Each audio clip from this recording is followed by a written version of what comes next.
Welcome to GS educator. मैं हूं शालिनी श्रीवास्तव और डेली टेस्ट सीरीज़ में आज आपका जो टेस्ट नंबर है वो 100 है और मुझे बहुत खुशी हो रही है कि आज हम 100 तक पहुंच चुके हैं और ये सिर्फ और सिर्फ आप लोगों के प्यार और सपोर्ट की वजह से ही हो पाया है।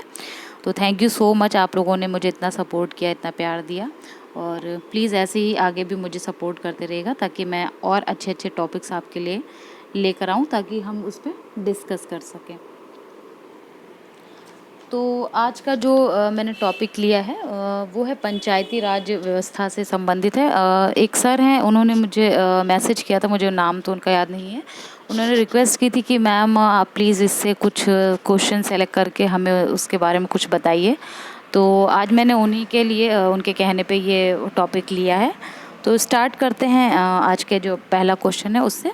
तो पहला जो प्रश्न है आपका, पंचायत चुनाव होते हैं। ऑप्शन ए है प्रत्येक 4 वर्षों में, ऑप्शन बी है प्रत्येक 5 वर्षों में, ऑप्शन सी है 6 वर्षों में और ऑप्शन डी है सरकार की इच्छा अनुसार। तो आपका जो इस क्वेश्चन का राइट आंसर है वो है ऑप्शन बी। अनुच्छेद 243 अंगा के अनुसार पंचायतों की जो अवधि है उनके प्रथम अधिवेशन से 5 वर्ष तक की होती है और इस अवधि से पूर्व अगर नए चुनाव आवश्यक हैं तो राज्य विधानमंडल द्वारा पंचायत का जो है समय पूर्व विघटन कर दिया जाता है। तो विघटन के 6 माह पहले ही नए चुनाव कराए जाने आवश्यक होते हैं। चलिए क्वेश्चन नंबर 2, पंचायती राज की अनुशंसा किसने की? ऑप्शन ए है भारत सरकार अधिनियम 1935, ऑप्शन बी है क्रिप्स मिशन 1942, ऑप्शन सी है भारत का स्वतंत्रता अधिनियम 1947 और ऑप्शन डी है बलवंत राय मेहता समिति की रिपोर्ट 1957। तो इस क्वेश्चन का जो आपका राइट आंसर है वो ऑप्शन डी है। बलवंत राय मेहता ने नवंबर 1957 में पंचायती राज पर अपनी जो है सिफारिश प्रस्तुत की और जिसमें इन्होंने प्रजातांत्रिक विकेंद्रीकरण की सिफारिश की और इन्होंने जो इनके अनुसार इन्होंने 3 स्तरों पर पंचायती राज संस्थाओं का गठन किया, मतलब गठन का प्रस्ताव इन्होंने दिया, जो कि क्या थी, एक तो था जिला स्तर, ब्लॉक स्तर और ग्राम स्तर। क्वेश्चन नंबर 3 है आपका, राज्य वित्त आयोग का गठन भारतीय संविधान के अंतर्गत अंतर्गत किया जाता है? ऑप्शन ए है अनुच्छेद 243H के अनुसार और ऑप्शन बी है अनुच्छेद 243I के अनुसार, ऑप्शन सी है अनुच्छेद 243J के अनुसार और ऑप्शन डी है अनुच्छेद 243 के अनुसार। तो इस क्वेश्चन का जो आपका राइट आंसर है वो है ऑप्शन बी। राज्य वित्त आयोग के गठन का जो प्रावधान है वो भारतीय संविधान के अनुच्छेद 243I के अंतर्गत किया गया है। यह पंचायतों की वित्तीय स्थिति के पुनर्विलोकन के लिए गठित किया गया है। चलिए क्वेश्चन नंबर 4, अनुसूचित जनजातियों के लिए राष्ट्रीय आयोग गठित करने का प्रावधान संविधान के किस अनुच्छेद में है? ऑप्शन ए है 338 का में, ऑप्शन बी है 337 में, ऑप्शन बी है 338 में और ऑप्शन डी है 339 में। तो आपका जो इसका राइट आंसर है वो ऑप्शन ए है। भारतीय संविधान के अनुच्छेद 338 के तहत अनुसूचित जातियों के लिए राष्ट्रीय आयोग और अनुच्छेद 338A के तहत अनुसूचित जनजातियों के लिए राष्ट्रीय आयोग जो है वो जो 89वें संविधान संशोधन अधिनियम 2003 से जो है इसका गठन का प्रावधान किया गया। चलिए क्वेश्चन नंबर है आपका 5,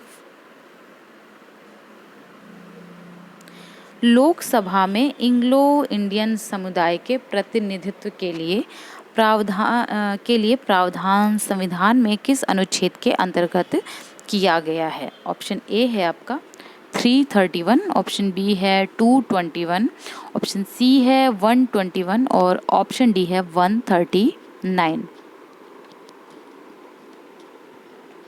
तो आपका जो इस क्वेश्चन का राइट आंसर है वो ऑप्शन ए है 331। लोकसभा में एंग्लो इंडियन समुदाय के प्रतिनिधित्व के लिए प्रावधान जो है वो संविधान के अनुच्छेद 331 के अंतर्गत किया गया है। इस अनुच्छेद में जो है ये प्रावधानित है कि अनुच्छेद 81 में किसी बात के होते हुए भी यदि राष्ट्रपति की यह राय है कि लोकसभा में एंग्लो इंडियन समुदाय का प्रतिनिधित्व जो है वो पर्याप्त नहीं है, तो वह लोकसभा में उस समुदाय के 2 से अनाधिक सदस्य जो है वो नाम निर्देशित कर सकेगा। चलिए क्वेश्चन नंबर है आपका 6। एशियाई विकास बैंक का इंडिया रेजिडेंट मिशन कहाँ अवस्थित है? ऑप्शन ए है मुंबई में, ऑप्शन बी है नई दिल्ली में, ऑप्शन सी है कोलकाता में और ऑप्शन डी है बंगलुरु में। तो आपका जो राइट आंसर है इस क्वेश्चन का वो ऑप्शन बी है।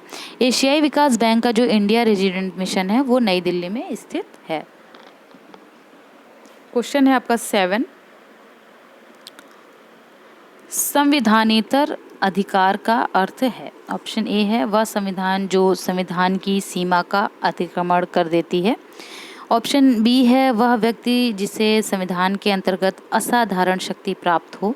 ऑप्शन सी है वह शक्ति जो संविधान सम्मत नहीं है और ऑप्शन डी है वह अधिकारी जिसमें आपातकाल की घोषणा होने पर राज्य की समस्त शक्ति निहित हो। तो इस क्वेश्चन का जो आपका राइट आंसर है वो है ऑप्शन सी। वे अधिकार जिनका संविधान के प्रावधानों में वर्णन नहीं है और अन्य रूप से वर्णित होते हैं वो संविधानेतर अधिकार कहलाते हैं। चलिए क्वेश्चन नंबर है आपका 8। आपका आज का ये लास्ट क्वेश्चन है और इसका आंसर आपको मुझे कमेंट में देना है। क्वेश्चन है आपका 10 दिसंबर मनाया जाता है। ऑप्शन ए है मानवाधिकार दिवस के रूप में, ऑप्शन बी है विश्व स्वास्थ्य दिवस के रूप में, ऑप्शन सी है यूएन दिवस के रूप में और ऑप्शन डी है मजदूरी दिवस के रूप में। इसके पहले वाले वीडियो में मैंने आपसे क्वेश्चन किया था लाल स्याही बनाई जाती है। ऑप्शन ए है फिनाल से, ऑप्शन बी है एनिलीन से, ऑप्शन सी है कांगो रेड से और ऑप्शन डी है ईओसिन से। तो इस क्वेश्चन का जो आपका राइट आंसर है वो ऑप्शन डी है।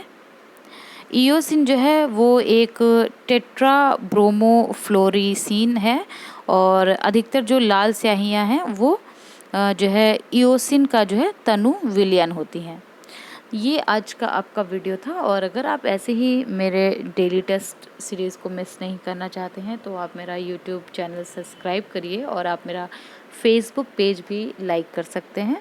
तो मैं मिलती हूँ आपको नेक्स्ट वीडियो में। आज के लिए फ़िलहाल इतना ही। Thank you.